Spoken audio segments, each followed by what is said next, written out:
This podcast is brought to you by the Washington State Department of Health. As we continue to listen, learn, and grow, we are amplifying Black voices and perspectives in an effort to start a new COVID-19 vaccine conversation. We're sharing stories intended to help us navigate this unprecedented time together and to co-create solutions in support of the Black community. Hear these stories at weconsiderwa.org. Geico asks, how would you love a chance to save some money on insurance? Of course you would. And when it comes to great rates on insurance, Geico can help. Like with insurance for your car, truck, motorcycle, boat, and RV. Even help with homeowners or renters coverage. Plus, add an easy-to-use mobile app, available 24-hour roadside assistance, and more, and Geico is an easy choice. Switch today and see all the ways you could save. It's easy. Simply go to geico.com or contact your local agent today. What's up? It's your boy, The Ted Smith. Thanks for listening to the Men's Room Daily Podcast. Want more? Check out the greatest podcast in all the land, The Podcast. Be sure to subscribe and listen to a brand new episode every Tuesday night.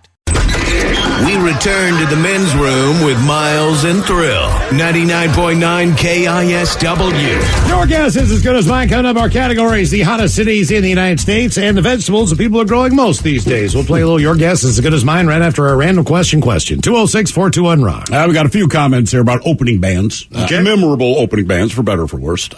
Someone here says, for most memorable opening acts, I've not been to many concerts, but I remember going to one of the first Pain in the Grass events. At least I think it was Pain in the Grass. Anyway, Shinedown opened for Godsmack and Rob Zombie. Nobody had ever heard of Shinedown, and they blew me away. That's a good thing. Someone here says, Train's one song is awesome. No, you're wrong. Let's see. I saw AC/DC open for Ted Nugent at the Gorge back in 1979. I remember saying to myself, who the hell is AC/DC? Someone else says Kanye opened for U2 in Portland back in December 2005. I sat at the bar until intermission. I can't stand K. And then I saw Loverboy open up for Neil Young and Crazy Horse at an open-air fest in Stuttgart, Germany back in 84. Damn. Okay. Does Loverboy have more than the one song? Loverboy, I bet, puts on a hell of a show. I have never seen Loverboy. I just know if it's going to be Loverboy, they're going to rock out. I'm sure they are. Do you know more than one song?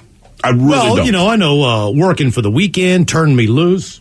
Oh, yeah, they did Turn Me Loose. All right. Yeah. I know two songs from Loverboy. They got more than that. I just got to look on Google and find out what they are. Hello, Aaron. Welcome to the Men's Room. Random. Hola. Aaron, welcome to the program. Random question. Okay, let's go with this one. Aaron, who would you say has or had in your friend group a really hot mom? Oh, man, that was my neighbor in high school. Okay. So that was quick and simple. All right. Was the neighbor a friend of yours? Yeah.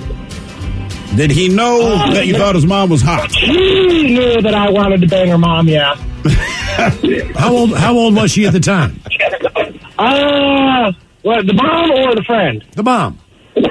I don't know, probably in her mid to late 30s. Okay. And were you 17, 18 years old at the time? Oh, man, I think I was like 14 or 15. And was she married or was she a single mom? No, she wasn't married, but she had a boyfriend that she'd been with for a while. Okay. Did you ever think that you maybe remotely had a chance? Oh, hell no. I mean, what 30-some-odd-year-old's going to bang a 15-year-old? Well, let's see. You might be surprised. Exactly. That's true. Unfortunately, more than you know. Yeah, exactly. Do you guys, any of your friends have really, really attractive mothers? My buddy Devin did, but I mean, I was a little kid, dude, like maybe 10 years old. But she was a smoke show, man, and real nice. And she's one of those chicks, like, during summer vacation when we'd play together, you roll up to his house, and I like to play at his house because his mom had a great proclivity for wearing bikini tops in the summer. Yeah. And I never let him know this, but I'm like, nah, dude, yeah, I got no problem. Hop on my bike and ride down and come visit you. Unfortunately, I was the one that had the hot mom. Oh, yeah? Yeah. Did your friends let you know? Yeah, they did. I mean, you told me you want to sleep with my mom. Yeah, they did. They had aerobics instructor. She was aerobics instructor. She was fit. She was doing her thing. You know what I mean? She's my mom, so I don't find her attractive. I just don't want to be seen in the pink VW van. That's fair. She was all around in, but yeah, unfortunately, I had one buddy in high school, and everybody talked about it. Even when he was there? Sometimes. Okay. But it was just known. And she was super nice and everything else. It was just, me and my other friend were kind of close with him.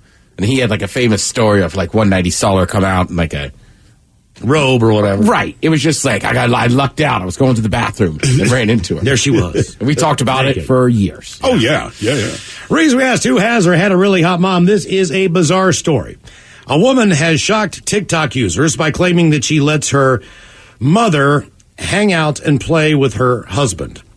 The self-described swinger shared what she outlines as her unusual family arrangement in a now viral post. In the video on the account, the social media user can be seen with a woman who says she is her mother. The shot then pans across to that woman who is wearing teeny tiny white shorts, and she's with a man who is suggested to be the daughter's husband. Speaking to the camera, the woman says, "Do you want to know how I keep my man happy? I let him play with my mother." The woman claimed in the video she lets her husband have sex with her mom. She captioned the video, "Don't judge," and yes, I do. It is unclear whether the group of three are being serious or joking. However, the clip has been viewed more than 11.6 million times. Yeah. And another post, the daughter claims to be in bed with a married man and his wife. So she's with another couple on a different video. And she captioned that one, "Facts of my life." So Hey, whatever works for you, man. Yeah. I just saw the picture. Her mom is not bad looking. not bad looking. No. I like this guy that said, "I want to bang my kid's mom, but we're divorced now and she's remarried." Oh, no. And you still want to be with her anyway, huh? At least in that way. Hello, Andrew. Welcome to the men's room. Hello, hola. Hola! Andrew, welcome to the program. The random question. All right. What's happening? Oh, sitting out here enjoying the sun. Okay. Yeah. All right, let's see here. I'm going to give you this one. How many tickets, whether it be parking tickets, speeding tickets, any other kind of ticket, have you gotten in your lifetime? Would you guess? It would cover 3 sheets of paper. I've seen it already. They cover 3 sheets of paper? Is that what you said? Yes, when I got in trouble the last time or the final time, they had my entire record. The first time I got a ticket, I was 14 years old trying to outrun a policeman, and I got 3 tickets at once on a motorcycle. I was trying to outrun him. Okay. That was the first incident when you were 14. What was it, would you say, the last incident? The last incident I got for driving on a suspended license. Okay. Why is no one shocked by this? Well, what was the most severe as far as either the penalty, the fine, the amount of time that you had to either do or pay? What was the worst of them all? The worst of them all would have been violation of the Uniform Controlled Substance Act and a lot of time and money in Superior Court. Okay. What did you have on you? Do you recall? Under a half a gram of blow. Okay. Was that the only time that you were busted with drugs? Yes. Okay. But no prison time involved in that, right? No. Have you ever spent any time in jail? Battle. Okay. I could tell you the whole story, but you ain't got time for it on the radio. My brother used my name when I was a kid, and I had to fight that off with an attorney, and it cost me $35,000. Because he stole your identity to get out of something or tried to? No, and getting a ticket himself. And they tried to make me into my brother who had just got out of prison from a car wreck that killed a girl. Okay. Jesus, man. All right. So how long have you been now without having a ticket? How long have I been without having a ticket? Approximately 16 years. Okay. Right. Did you get your driver's license back and all that? Oh, yeah, I got it back. I had it the whole time.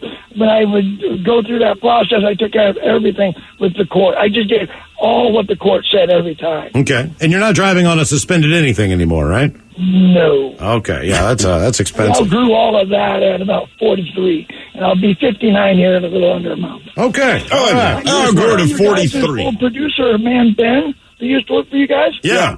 I talked to you guys a couple of times. I'm that treetop and logging guy from Duval. Oh, all right. okay. Yeah, we remember you. Okay. With a hell of a driving record. That's right. I outgrew it at 43. Reason we asked how many tickets have you had in your lifetime, we go to China, where a man has been detained and a woman on suspicion of what they call provoking trouble. The two rented the woman's ex-boyfriend's car and ran a red light 49 times in revenge around town. Local police first spotted the Audi after it had broken traffic rules 50 times in 2 days, including 49 times for running red lights and 1 for speeding. After the investigation, they found the car was rented by a man with a surname Chin from the car owner. Chin admitted that he was only renting it for his acquaintance, the woman who was his ex and the one driving the car. As police reached him, he confessed that the reason for such irrational behavior was that he had been pursuing a woman for a long time, and he agreed to go out with him only if he would help her seek revenge for her ex-boyfriend in this way. So he would also rent out his car during certain days when he wasn't working. So you could go and rent his Audi for the day, right? Just one of those services. Right. So the ex got this guy who wanted to go out with her to team up to rent this car in his name, which he did not know who that was. Then they were able to take the car and just drive it all over town, getting 49 different tickets in revenge. They had dated before, but he had ditched her for another woman, which had irritated her. So she was just looking for a little way to get him back there. But he still has not been cleared on any of those tickets and charges because he's responsible as the renter of the vehicle. Really? Yes, he is. That sucks. That's crazy. Well, I guess that's why she did it. One of my favorite stories along those lines came out of Arizona. And I don't remember the stretch of highway, but the same car with the same license plate twice a day, because this person was going to and from work, right? So they had these speed cameras set up, and this guy would just blow through these things. He was going like 30 miles over the speed, did not care. So finally, the court sends a summons to his ass, right? They track down who it is, and they're like, you need to show up in court about this. This is ridiculous. He gets to court. They have all the video and photographic evidence to be held against him. But he's like, that is my car. That is my license plate. I agree that my car has done this, but that's not me driving. Because the one thing that he had done, he bought a gorilla mask. And when he drove to and from work, he just wore the mask. So you would see this guy like in a business suit and a gorilla. It looked like Planet of the Apes, white collar version, right? And this guy would blow through. So even though the judge knew, and everyone there knew it was him, they could not prove it was him, and they ended up dropping all the charges. They had to. Yeah, this went on. He's like, yeah, it's just not me. You can't prove it to me. And they're looking at every single picture they had. It looks like King Kong driving this guy's car. I was like, that is brilliant. But don't do that. Hello, Randy. Welcome to the men's room. Hello. Hola. Randy, welcome to the program. Random question. Yeah. Let's go with this one. Randy, what would you say is the strangest thing that you've swallowed? What is the strangest thing that you or someone else has swallowed? My little brother ate worms. I've eaten a worm too, but it was in a bottle of tequila or mezcal. Okay. Oh, right. That's still a weird thing, though. So I'm not going to put weird things in my mouth. Well, sometimes it happens by accident. You know, if I tell someone I swallowed a... Go ahead. Certain weird things I won't put in my mouth. You said certain things you will not put in your mouth. Yeah. Let's just leave it at that. It's a family show. Okay, all right, okay. I think I'm tracking with you. Yeah, well, you never know. Yeah, I did. Jesus. Yeah, we know. Certain things I would not put in my mouth. I don't know if there's anything like that I wouldn't put in my mouth. A penis, I think, is what he's getting at. Oh, yeah. I mean, that's just not my thing. I mean, to each their own. But the reason we asked, what is the strangest thing that you swallowed? The Ohio State Highway Patrol recently shared dash cam footage from earlier this month of an officer pulling over a vehicle for speeding. When the cop walked up to the car, he noticed that the guy was choking. So he gets him out of the car, and he starts performing the Heimlich maneuver, because that's why he thought the guy was driving irrationally. Once he goes up there, he looks. Oh, right. And he's like, oh, God, this guy's choking. Thankfully, it worked.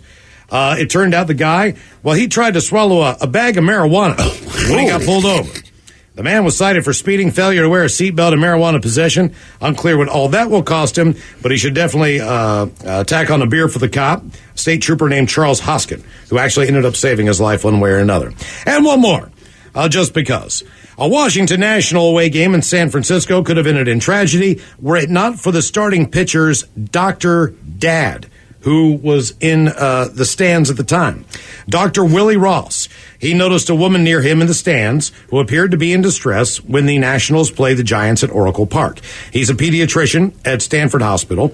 The woman first seemed to signal to a companion she was okay when he realized that she was not.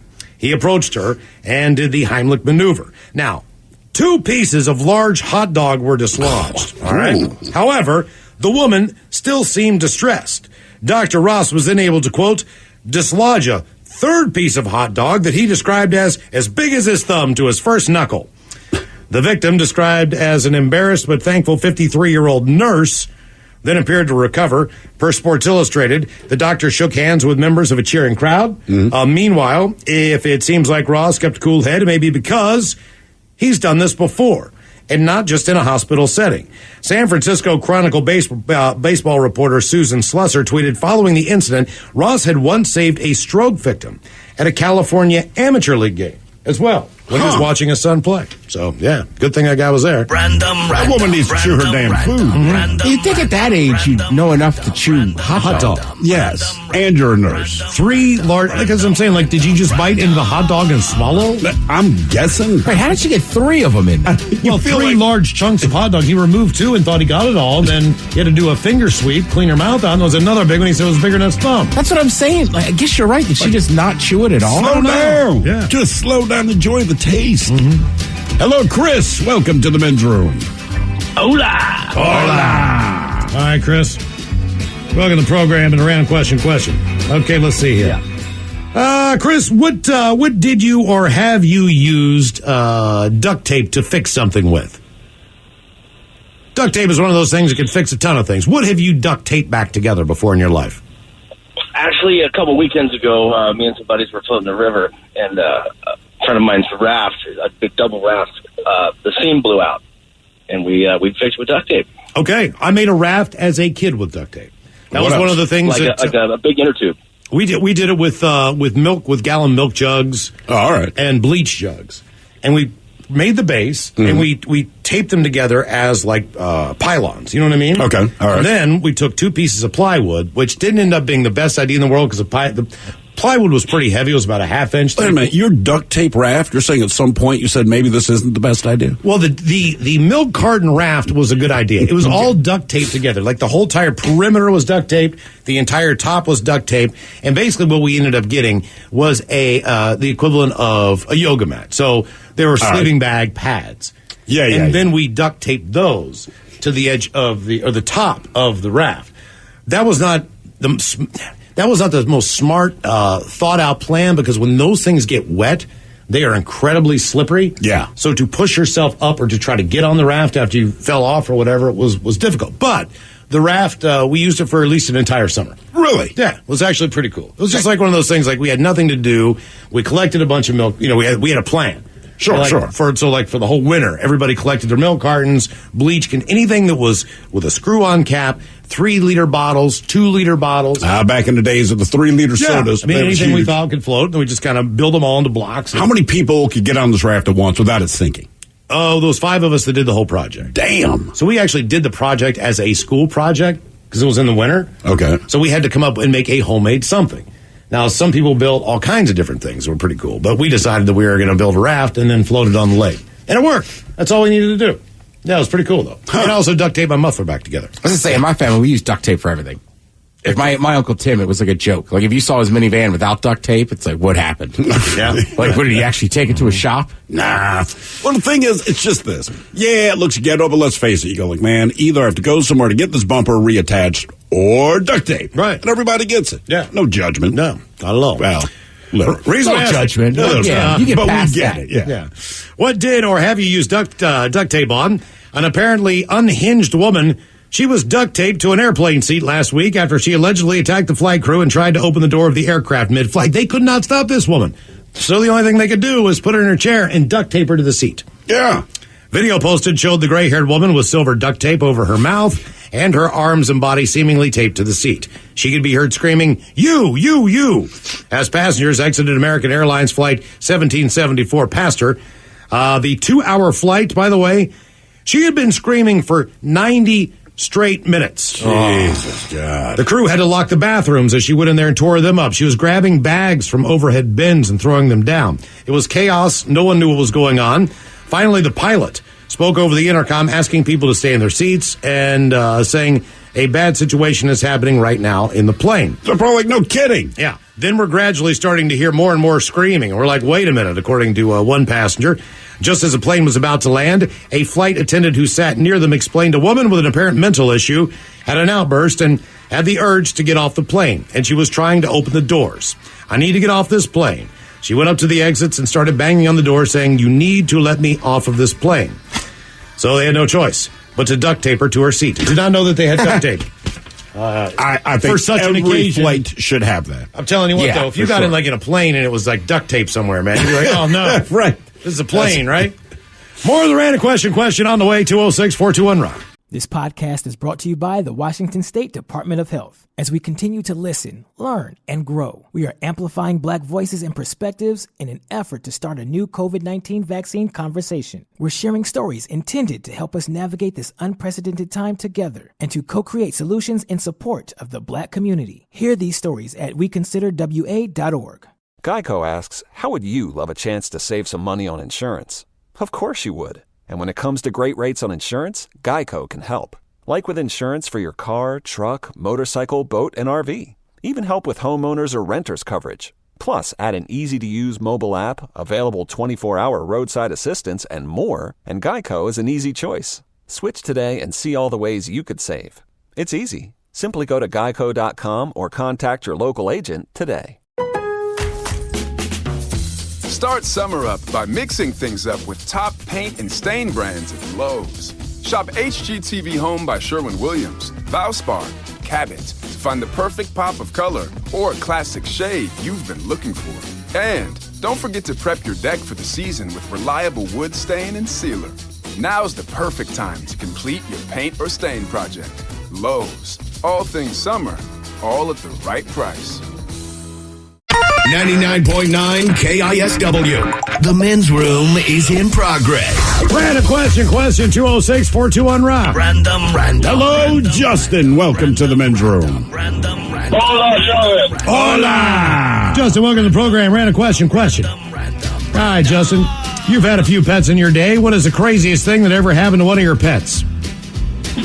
Oh, my God. Okay, so we had some gerbils. One died a couple of weeks prior to when we left for Canada.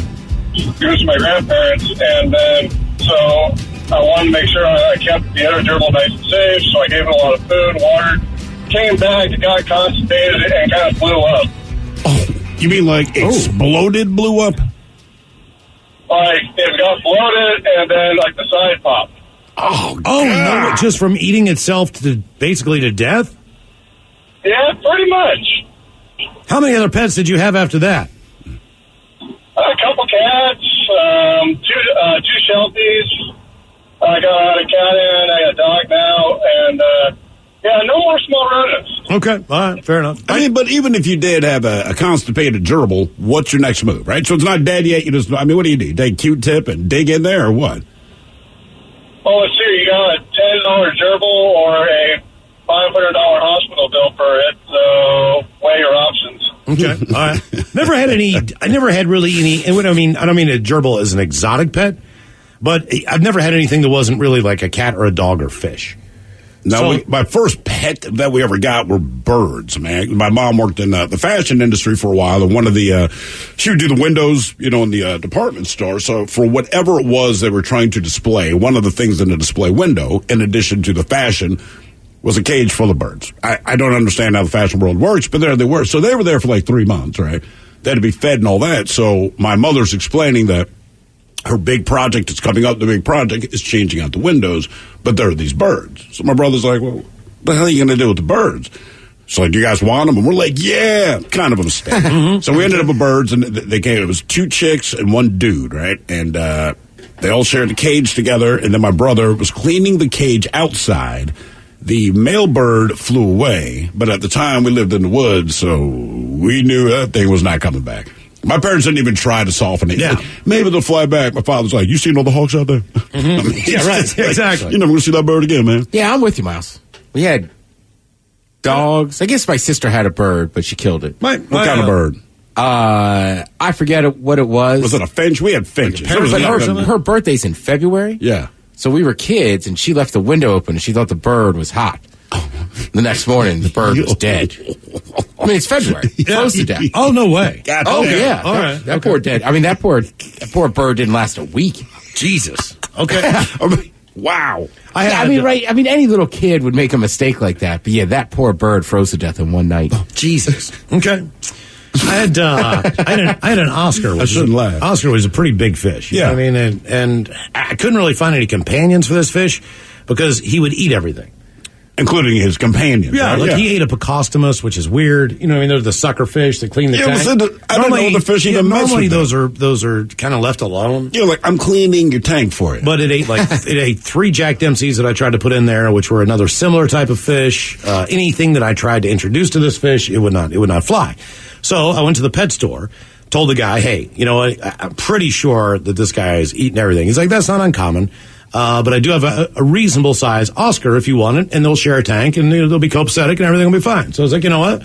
I'll buy him a companion. That was great. I mean, not even 2 weeks later, there are eggs all over the bottom of the aquarium. And I'm like, oh, man, we're going to have babies. And these fish are pretty good size compared to my tank. Does anybody actually want baby fish? Like, if your dog has puppies, cool at the time. You give it away. But, like, nobody's ever like, hey, great news. We're going to go from 2 fish to 8,000. Well, to be honest with you, I had a plan, and my plan involved the fact that if I could take these baby Oscars and kind of put them off to the side in like their own little net type thing, all right, that I could sell those back or get credit back at the pet store. Because I asked the guys, like, hey, man, like I got babies. Well, that's how that works. I could have gotten like if my dog had puppies and I take him to a pet shop, like, hey, can I trade these 6 puppies for a bag of? This is like, exotic tropicals and West Virginia. Right. You know what I mean? Like, so basically all I was looking for was like, could I get one of those cool wheel toys and could I get like some stuff, you know what I mean, to make it look, more like Under the Sea here, you know what I mean, and get a bigger tank for these things. Anyway, so the fish, they do their thing, and there they are in their little tadpoles at first, and then they grow to be a little bit bigger, and then how many show up? There were at least 50 or 60. It was a ton of fish, right? And then I woke up one morning, and they were gone, and so I went back to the pet store because I had to buy some things anyway. And I said, "Hey, man," I said, "every single one of those babies is gone." He said, "Man, you got to understand, it's not uncommon for Oscars to eat their young." He's like, it's perfectly normal. They enjoy the taste of the eggs. They enjoy the tadpoles. They probably just sucked them all up. And, they'll do it again, though. Next time they do, you come in here, and I'm going to sell you this. And it's like a little side, like little kiddie pool that they can't get into. And they'll be fine. No problem. So about 2 weeks go by, and I walk into my room, and it smells like someone shot a groundhog and put it in my closet. Like, it is this unmistakable smell of death. It is thick. It is heavy. I can't figure out what's going on. It turns out it's emanating from the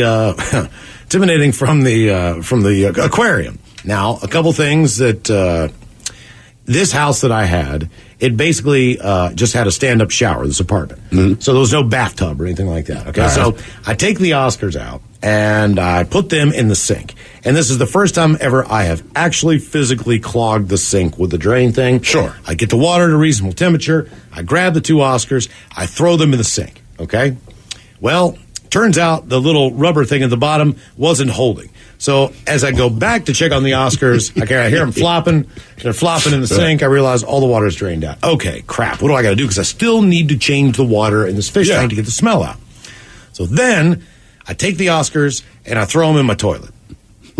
All right. Because I did not have a plug for my bathroom sink. It was just a little X in there. You know what I mean? I didn't have anything like that. So I threw them in the toilet. I can tell these fish love you. They seemed to be okay in the toilet. I took another pitcher of water, dumped it on top so the level would rise a little bit. They were fine in the toilet.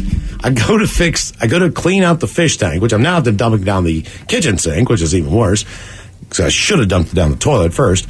So I start dumping it in there, and there's two of these plastic grates on the bottom of the fish tank where the filtration plugs into the corners. Yeah. Those are the tubes that you see come up out of the side with the bubbles and everything else. But underneath there's about a 3/4 inch gap. Now, when I picked that up, I realized that all of those fish, which had also eaten all the crab down there, they had grown to about an inch long and all had died because they got trapped in the filter system. They were all still in there. They were just underneath the gravel. And I didn't know it. So when I picked that up, man, it was just a sea of dead fish. And these Oscars were beautiful, like orange and black and all these different colors. Were they still that color? No, they're dead. I mean, they're that color, but they were dead. And the smell, when I picked that grate up, like I had to throw all the gravel away. God. So basically, then I ran down, because I didn't realize I was going to have to do this. I ran down to the pet store, And I come back, and my buddy's on the couch, and he goes, you know there are 2 fish in the toilet. And I'm like, yeah. You didn't flush them, did you? And he's like, no, I figured you were doing something because your tank's all, messed up, and the house smells like S. So then I completely redid the thing, put the whole thing back together, and then they eventually did have babies, and I bought that little side thing. So I could, and then I traded them in for, different palm tree for underneath the water. You really could trade them in. I traded them in, yeah. I will be damned. They sold them. Yeah. So at least I got a little bit of money out of it. I'm with you. You just don't think about baby fish. Every other animal looks cuter. Like puppies, kittens. Right, but a fish just looks smaller. It just looks smaller, but it looks exactly the same. But again, like if your dog has 6 puppies, I feel like, well, hey, man, let me go to the pet store. I will trade you these 6 because I don't want them, right? And then give me like 8 bags of food. And those fish got big, by the way. They're big-ass fish. Somebody here says, I once rescued a hamster at midnight, which sounds like a weird code word for a spy, but I once rescued a hamster at midnight from the middle of the road that was being circled by 5 cats. I scared the cats away, made a trap out of a shoebox and rabbit food, caught the hamster, took an hour to catch it. We had a hamster for 3 years before it died. There was a woman, man, when I lived in Greenwood, I take the dog out. It's about 12:30 at night, and there is this older woman just kind of walking aimlessly, as best I can tell, in the middle of the street. I don't quite understand what's going on. So when I approach her, I'm like, hey, do you need help or are you lost? I'm just concerned as like a lady just wandered out of her house, gets lost. She's like, no, just taking my animal out for a walk. I'm like, okay, where's your animal? There's me and my dog and there's you. And then there's this little clear plastic ball, which I realize is rolling toward us, but it's on a slight incline. So I'm like, what? And it was her pet hamster. Oh. So she put her hamster inside of this ball, and then it's not even like it really follows her so much. She just put it in the ball because she's like, he really loves to run. And like the whole time I'm talking to her, I'm like, is she as crazy as I think she is, or does she just know her hamster and this thing follows her around? I saw her like maybe 3 more times, and sure enough, man, she'd walk down the street about 15 feet behind her, this little clear ball with this hamster. She's got to be crazy, though. She struck me as she was very lucid, and the conversation wasn't strange other than the fact, it's like a normal conversation, except that her pet was a hamster in a plastic bubble that she just kind of let wander through the neighborhood. It was the damnest thing I'd ever seen, man. Reason we asked what happened to your pet, this is a doozy. A lucky kitten was rescued after traveling a fair distance in the hood and engine of a car after getting stuck under there. Driver of the car was on the road for more than an hour before he heard meowing coming from the vehicle, and he stopped the car. Well, after lifting the hood, they discovered that the 2-month-old kitten appeared to be trapped inside somewhere. So when the motorist found the source of the little voice, she called firefighters, who rushed to free the kitten shortly before noon. Not being able to see underneath the hood and see anything, she called for help. So when they arrived, they couldn't also see any signs of anything underneath the hood, but they could definitely hear the little kitten in there meowing and crying. Firefighters managed to create a bit of space underneath the engine so the black kitten could wriggle free. He was so surprised, though, by his newfound freedom, he launched himself out of the engine bay entirely and then made a beeline for a nearby bush. Fortunately, the crew were able to track him down in the undergrowth using one of the thermal imaging cameras kept on the fire engine. But getting him to come out proved more difficult. So the crew manager, Andrew Buttle, he had an idea. He played a YouTube video of a mother cat meowing, which lured the cat out, and they were able to catch him before he could bolt any further. Huh. Yeah. Then they took the kitten to a veterinary group where he'll be checked over, and efforts will be made to reunite him with his owner or get him brand new. So that's... We used to have it when I first moved out to my parents' house. We, me and 4 guys, so 5 of us lived together, and there was a row house in Baltimore. And next to us was this very, very old couple. And they had this big-ass Cadillac that he never, ever drove, right? It was just permanently parked on the street. No big deal, though. But there were some kittens. They made a home in the hood of his car. And everyone knew they were there, including this older couple, ourselves included. And people would come by and, drop food under the car and feed them. And they were there for, a week. And then I come home from work one time, and the old couple sitting out front on their front steps, and they look absolutely forlorn. I mean, they look absolutely miserable. There's a couple of my roommates sitting on our front steps, and they're trying to console them a little bit. And basically, they forgot the kittens were there, and the guy drove his car basically never. Anyway, he went to start the engine of his car, and that was the end of the kittens. Oh. Yeah. Apparently, they cleaned most of it up before I got home, but they're like, Dude, it was one of the worst things we've ever seen. Like, they said the sound. I was going to say, they must have smell, started screaming. Everything. Right. They were, and the guy, like I say, he knew that the cats were under the hood. He just didn't think about it. Started the engine to this car that he never drove, basically. And, yeah, I'm glad I didn't see it. Worst for me was running over those jackrabbits with a lawnmower. You always call them bunnies. Now they're jackrabbits. They're jackrabbits. I figured out a better way to tell the story now. So it's not bunnies anymore. You see? How many hairs that were underneath there? They were probably 10 of them, maybe.